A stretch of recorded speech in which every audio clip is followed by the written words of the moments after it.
How much of what you say you want do you really want? I had to ask myself that question, and the answer may surprise you.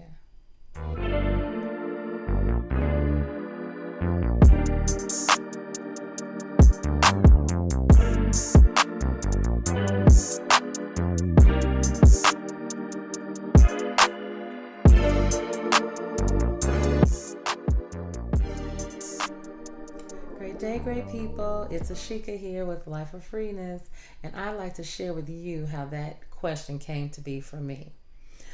Have you ever been hanging out with friends, catching up, and realized that you all were recycling the same stories? That's exactly what happened to me. I was having a conversation with someone, and they were sharing with me their goals and things they wanted to do. And I began to pay attention and realize that I had heard that same story the last couple of times that we had been together with not much progress. And as I began to listen and really pay attention and to what they were saying, I asked them, I said, how much of what you say you want do you really want? And as I said the words to them, I heard them so clearly. And then it clicked to me.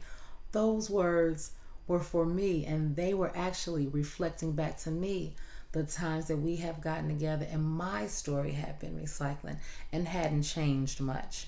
And when I asked the question, I became aware that I could very much well answer that myself. I did.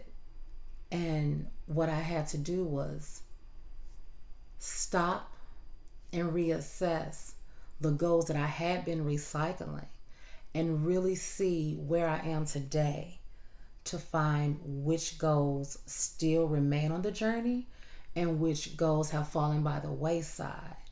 And it was in that acknowledgement of where I am now with my goals and things that I want to see for myself and experience that I was able to see what I was holding on to that wasn't really mine. It was other people's stuff or intentions, or it just wasn't mine, or it had been mine at one point and it just no longer served me anymore. Whatever the case, it was done with it. But it wasn't until I stopped, paused, asked the question, how much do you of what you say you want do you really want, that I had to really sit with myself and figure that out.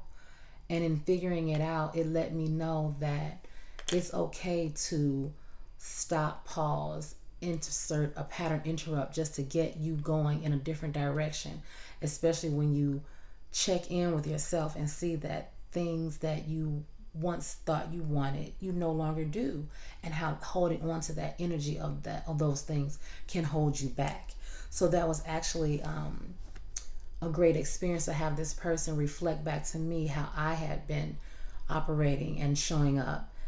And when I realized that, I was able to do something about it. And it wasn't until I made that pause and reassess what I want for myself that I was able to move past that and see some real progress in going for the things that I want in this life's experience. So if you haven't asked yourself that question, I would encourage you to see where you are today.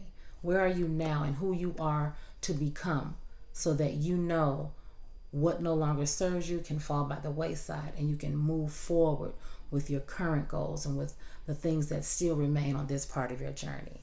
So I hope you've enjoyed this sharing of my answer to the question, and I look forward to sharing more information and fun stuff with you all. So till next time, bye for now.